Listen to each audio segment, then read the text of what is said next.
Halo guys, jangan lupa siapkan handset sebelum menonton peringatan, oke?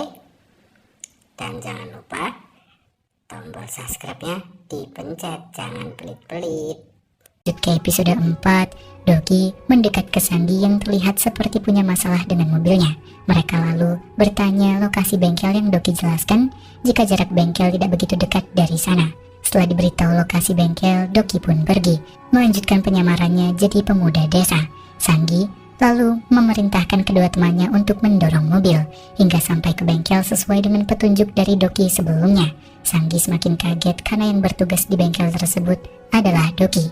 Sandy kesal karena tadi Doki tidak sekalian menderek mobilnya, tapi Doki beralasan jika Sandy tidak minta bantuannya. Sandy lalu menyuruh Doki untuk segera memperbaiki mobilnya, tapi Doki menolak karena ada banyak antrian mobil yang harus diperbaikinya lebih dulu.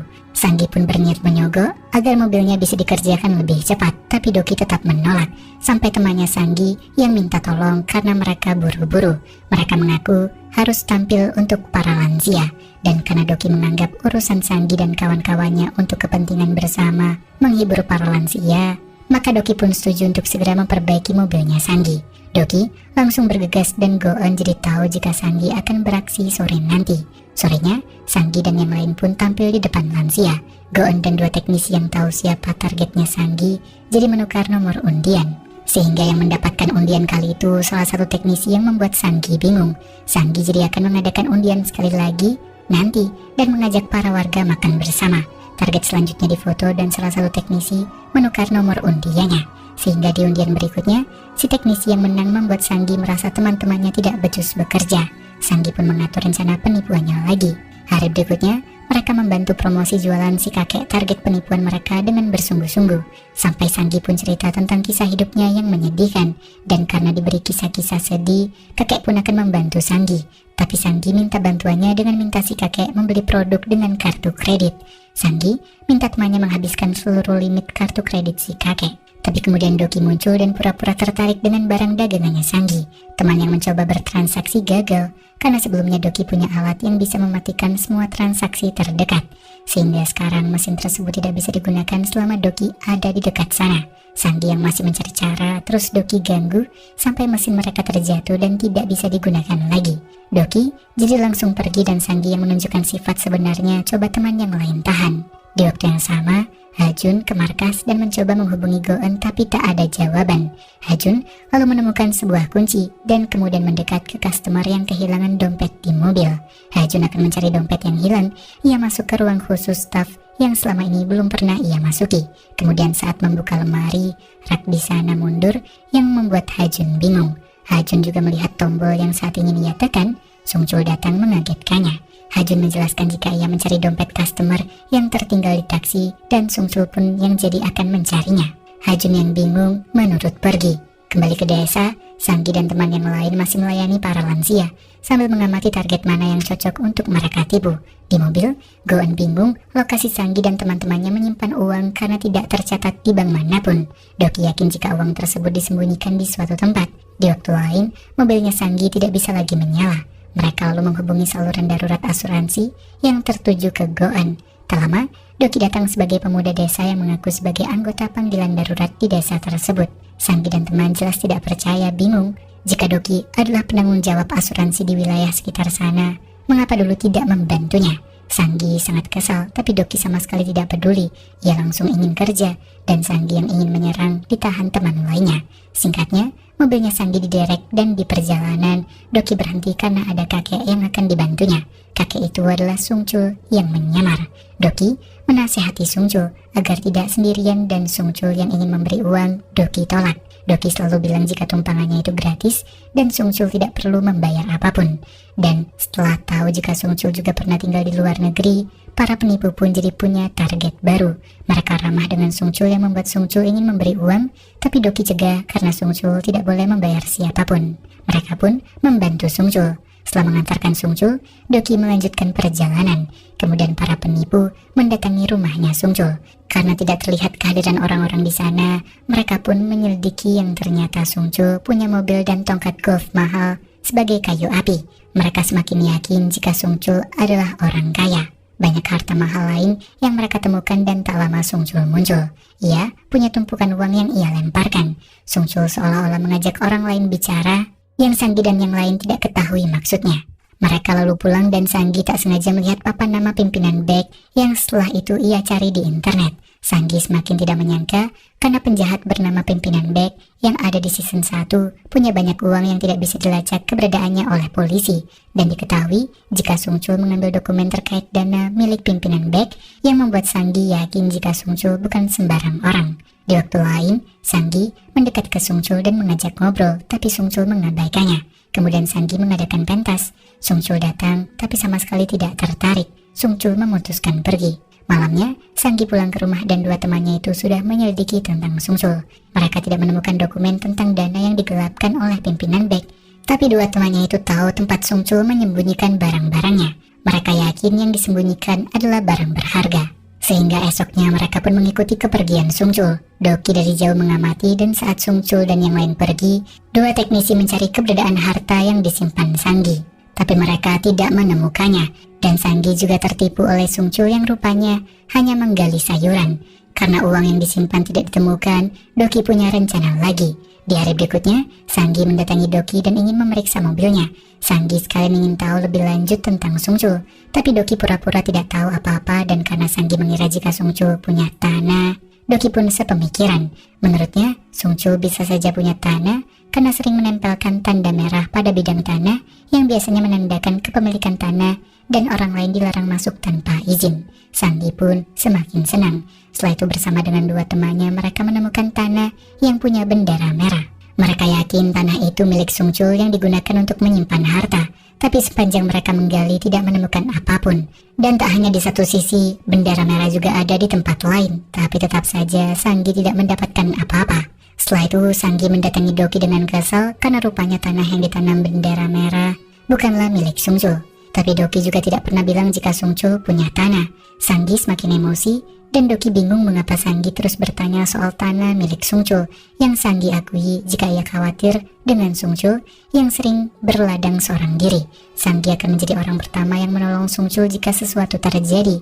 Tapi Doki minta Sanggi tidak khawatir karena Sung Chul tidak pernah berladang. Sung Chul biasanya meminjam traktor darinya. Doki hanya membawa traktor dan meninggalkan di tempat yang Sung Chul perintahkan. Sanggi semakin yakin jika harta karun milik Sung Chul tersimpan di sana. Apalagi Sung Chul tidak mau mengatakan apa yang dikerjakan kepada Doki. Sanggi jadi langsung ingin meminjam traktornya Doki di tempat yang sering didatangi Sung Chul. Sanggi memberi uang dan sikapnya jadi sangat baik ke Doki. Setelah itu Doki pun setuju membantu. Ia mengendarai traktor besarnya dan Sanggi serta teman yang lain mengikuti. Dalam perjalanan, Doki berkomunikasi dengan Goen. Mereka merasa aneh karena Sanggi sebelum-sebelumnya tidak punya banyak uang, tapi tadi uangnya tiba-tiba menjadi banyak. Apalagi tidak ada ATM di dekat sana. Doki pun akan mengecek sesuatu. Setelah sampai lokasi, Doki pergi meninggalkan traktornya dan Sanggi. Setelah Doki jauh, Sanggi dan teman-teman pun beraksi untuk memulai menggali. Mereka menemukan ada sebuah benda yang tertanam. Mereka senang dan mengecek isi di dalamnya. Tapi rupanya isinya adalah kotoran yang membuat mereka mual. Mereka jadi ingin menggali di tempat yang lain, tapi mesin traktor tidak mau menyala. Sanggi juga bingung dan semakin kesal yang malah membuat mesin traktor bermasalah. Kemudian mereka melihat Sung Chul melintas dengan barang yang dibawa.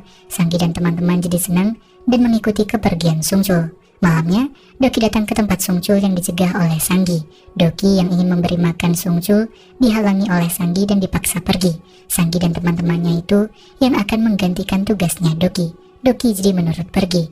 Goen khawatir Sung Chul tidak baik-baik saja. Sanggi beserta dua temannya itu memaksa Sung Chul memberitahu tempat Sung Chul menyembunyikan harta. Tapi Sung Chul sama sekali tidak bicara.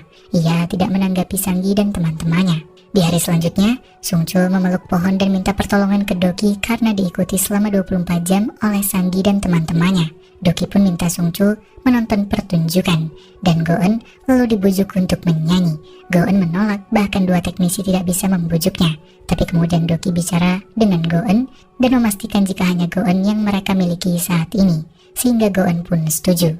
Sanggi bahkan bingung mengapa Sung Chul tiba-tiba ingin Sanggi mengadakan pertunjukan dan yang menyanyi adalah wanita.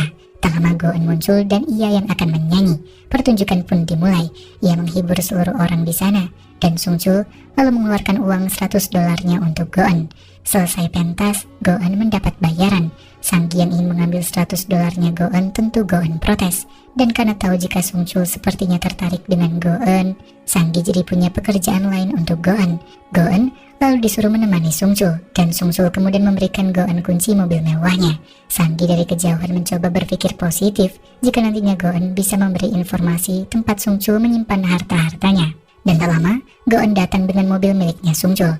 Mereka menghentikan laju Go-eun yang bilang jika Sung-chul telah memberikan mobil tersebut.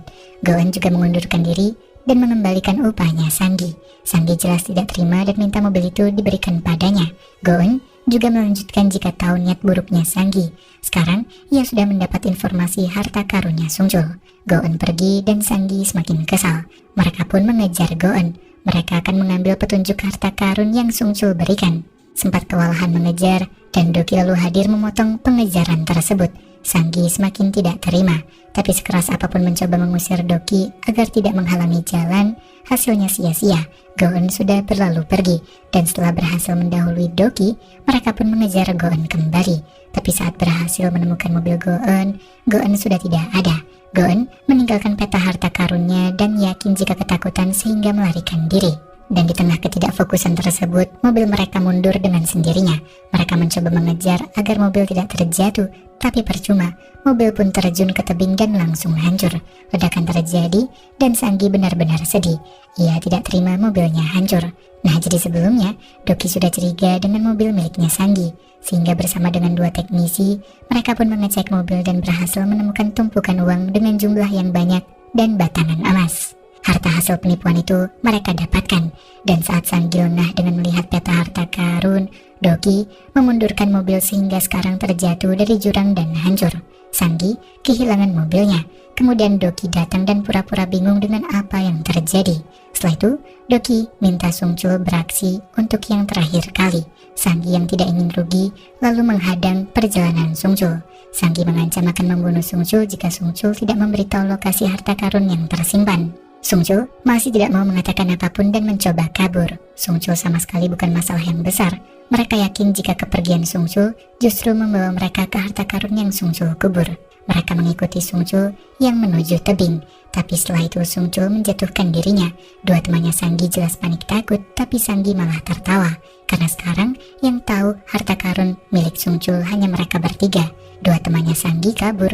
Sanggi semakin gila dengan ambisinya yang ingin menjadi kaya dengan harta karun milik Sung-chul. Sung-chul juga berhasil diselamatkan, dan 2 temannya Sanggi yang ingin kabur menghadang taksi mewah milik Doki. Mereka minta dibawa pergi, tapi Doki membawa mereka ke tepi perairan dan diikat tidak bisa kemana-mana. Sementara Sanggi kini menemukan tempat sesuai peta. Doki mengamati sejenak dan pergi bersama dengan Go-eun dan 2 teknisi. Mereka akan membiarkan Sanggi mencari harta karun. Semua akan berakhir jika Sanggi menemukan harta karun itu, yang sebenarnya tempat itu tidak ada harta karun sama sekali. Sanggi sudah kehilangan harta karena mobilnya terbakar, teman-temannya pergi, Sung-chul juga dianggap sudah tewas, dan satu-satunya cara Sanggi bisa lari dari kenyataan adalah mencari harta karun yang sebenarnya tidak ada. Semakin buruk situasinya, semakin kuat godaan dan keserakahan untuk mencari harta karun. Tapi bendera merah yang banyak tersebar di tempat itu sebenarnya menandakan ranjau di dunia militer. Sanggi menginjaknya dan sekarang panik. Ia tidak bisa pergi dan akan mati. Misi kali itu pun berhasil. Di hari berikutnya, Sung-chul dan tim membantu para warga memperbaiki barang-barang yang rusak. Si nenek yang tertipu juga sudah mendapat kembali uangnya. Masalah tipu menipu itu sudah selesai. Si nenek tidak akan terjerat kasus lagi. Tak lama cucu dan anaknya datang. Doki senang karena kehidupan nenek semakin baik, dan Doki lalu menghentikan layanan taksinya. Mereka saling mengapresiasi kinerja satu sama lain. Malamnya, Hajun yang ke markas taksi penasaran dengan ruang khusus staf yang sebelumnya ia datangi. Hajun jadi mencoba mengeceknya lagi dan membuka lemari yang raknya bisa mundur. Setelah itu Hajun menekan tombol membuatnya bisa menuju ke lantai bawah. Dan di hari berikutnya, ada seseorang yang memfoto Sung-chul, Go-eun, 2 teknisi, dan juga Doki. Dan resume datanya Doki dipegang oleh orang yang memfoto tersebut.